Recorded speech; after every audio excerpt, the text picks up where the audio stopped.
ছাত্র জনতার অভ্যুত্থানের মুখে দেশ ছেড়ে পালাতে বাধ্য হন সাবেক প্রধানমন্ত্রী শেখ হাসিনা। পতন হয় ১৬ বছরের আওয়ামী শাসনের। এরপর ৮ আগস্ট অন্তর্বর্তী সরকারের দায়িত্ব নেন ডক্টর মোহাম্মদ ইউনূস। নতুন সরকার গঠনের পরই ১৬ বছরের নানা অনিয়ম ও অব্যবস্থাপনার প্রতিকার চাইতে একসাথে ফুঁসে ওঠে নানা শ্রেণী পেশার মানুষ, যার বড় ঢেউ লেগেছে দেশের তৈরি পোশাক শিল্পে।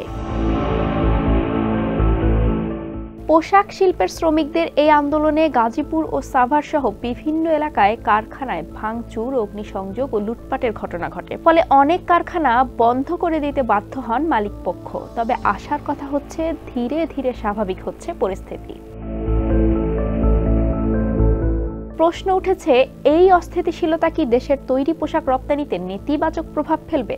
আন্তর্জাতিক বাজারে বাংলাদেশ কি অবস্থান আরও সংকুচিত করবে? এতে প্রতিযোগী দেশগুলো কি সুবিধা পাবে?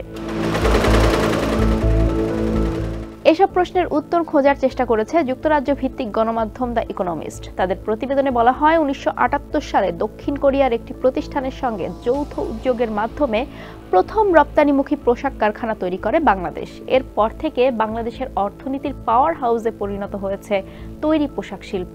বর্তমানে এই শিল্পে কর্মরত রয়েছেন প্রায় ৪০ লাখ শ্রমিক, যাদের বেশিরভাগই নারী। দেশটির জিডিপিতে ১০% অবদান রাখে এই শিল্প। সব মিলিয়ে বাংলাদেশ পোশাক শিল্পে যে উন্নতি দেখিয়েছে তা এই শিল্পের জন্য দৃষ্টান্ত। দ্য ইকোনমিস্টের প্রতিবেদনে আরও বলা হয়, ছাত্রদের আন্দোলনে মাসব্যাপী ক্র্যাকডাউন চালিয়েছে শেখ হাসিনার সরকার। কার্যকর ছিল কারফিউর মতো কঠিন সিদ্ধান্ত। এর ফলে ব্যাপক হারে কমেছে অর্থনৈতিক কর্মকাণ্ড। আন্দোলনের মুখে প্রধানমন্ত্রীর পদ থেকে শেখ হাসিনাকে ক্ষমতাচ্যুত করা হলেও এখনো অস্থিরতা বিরাজ করছে দেশ জুড়ে। অন্য অনেকের মতো দাবি আদায় করতে রাস্তায় নেমেছে তৈরি পোশাক খাতের শ্রমিকরা। এছাড়া বিদ্যুতের সংকট ও গ্যাসের ঘাটতির কারণে কারখানাগুলোর কার্যক্ষমতা অনেকাংশেই কমে গেছে। দ্য ইকোনমিস্ট বলছে, এতে বাংলাদেশের পোশাক রপ্তানি চলতি বছর ১০ থেকে ২০% পর্যন্ত কমে যেতে পারে।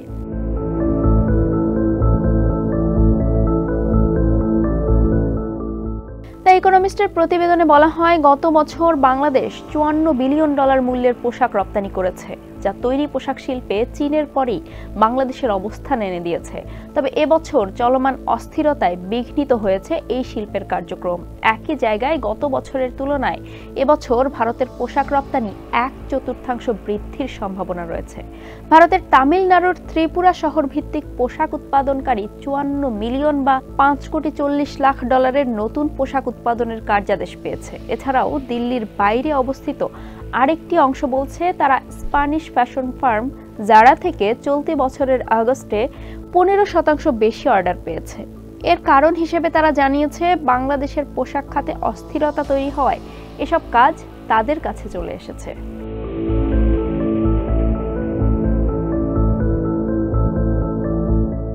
বাংলাদেশের পোশাক শিল্পে চলমান অস্থিরতা কি ভারতের জন্য নতুন সুযোগ বয়ে আনবে? এ বিষয়ে দ্য ইকোনমিস্ট তাদের প্রতিবেদনে বিশেষজ্ঞের মতামত নিয়েছে। সেখানে বাংলাদেশের পোশাক শিল্পের বিশ্লেষক মেহেদি মাহবুব বলেন, যে কারো জন্যই পোশাক শিল্পে বাংলাদেশের আধিপত্য খর্ব করা কঠিন হবে, কারণ বর্তমান অস্থিরতা স্বল্প মেয়াদী কারখানাগুলো ইতোমধ্যেই আবার চালু হতে শুরু করেছে এবং পরিস্থিতির উন্নতি হচ্ছে। তিনি আরো বলেন, বাংলাদেশ এখনো তার প্রতিযোগীদের তুলনায় বেশি সুবিধা ভোগ করছে। শ্রম খরচ অন্যান্য জায়গার তুলনায় কম। ভারতের বিপরীতে ইউরোপের বাজারে বাংলাদেশ অগ্রাধিকারমূলক সুবিধা পায়। সর্বোপরি বাংলাদেশ এখনো তার বড় অর্ডারগুলো সম্পন্ন করার জন্য প্রস্তুত। এই মুহূর্তে তৈরি পোশাক শিল্পে বাংলাদেশের সঙ্গে প্রতিযোগিতা করার সামর্থ্য ভারতের নেই বলে জানিয়েছে এই শিল্পের সঙ্গে সংশ্লিষ্টরা, যা উঠে এসেছে দ্য ইকোনমিস্টের প্রতিবেদনে। এতে বলা হয়, ২০১৬ থেকে ২০২৩ সাল পর্যন্ত সময়ের মধ্যে ভারতের পোশাক শিল্প থেকে রপ্তানি আয় কমেছে ১৫%। একই সময়ে বাংলাদেশের বেড়েছে ৬৩%। এদিকে সম্প্রতি বিশ্ব ব্যাংকের এক প্রতিবেদনে ভারতের পোশাক খাতের এই দুরবস্থার পেছনে সুরক্ষাবাদী নীতির সমালোচনা করা হয়েছে। ভারতে পোশাক ও বস্ত্র আমদানিতে গড় শুল্ক ২০১৭ সালের পর ১৩% বৃদ্ধি করা হয়েছে। এমনকি স্থানীয় উৎপাদনকারীরা যে অন্তর্বর্তী পণ্য ব্যবহার করেন সেগুলোর আমদানিতে শুল্ক বাড়ানো হয়েছে। এতে সে দেশের পোশাক উৎপাদনের খরচও বেড়েছে। অন্যদিকে চীনে স্বল্প মূল্যের পোশাক উৎপাদনে যে ভাটা শুরু হয়েছে সেটাই ভারতের জন্য সবচেয়ে বড় সুযোগ হতে পারে বলে দ্য ইকোনমিস্টের প্রতিবেদনে উল্লেখ করা হয়েছে। তবে এখানেও ভারতকে বাংলাদেশের মতো দেশের সঙ্গে প্রতিযোগিতা করতে হবে।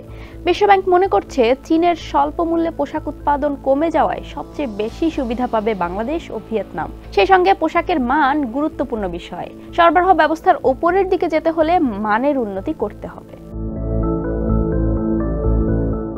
এদিকে বাংলাদেশ ও ভারত উভয়েরই লক্ষ্য আগামী 2 দশকের মধ্যে উন্নত দেশে পরিণত হওয়া। তবে সেটা করতে হলে অর্থনীতিতে আরও বৈচিত্র্য আনতে হবে বলে ইকোনমিস্টের প্রতিবেদনে বলা হয়েছে।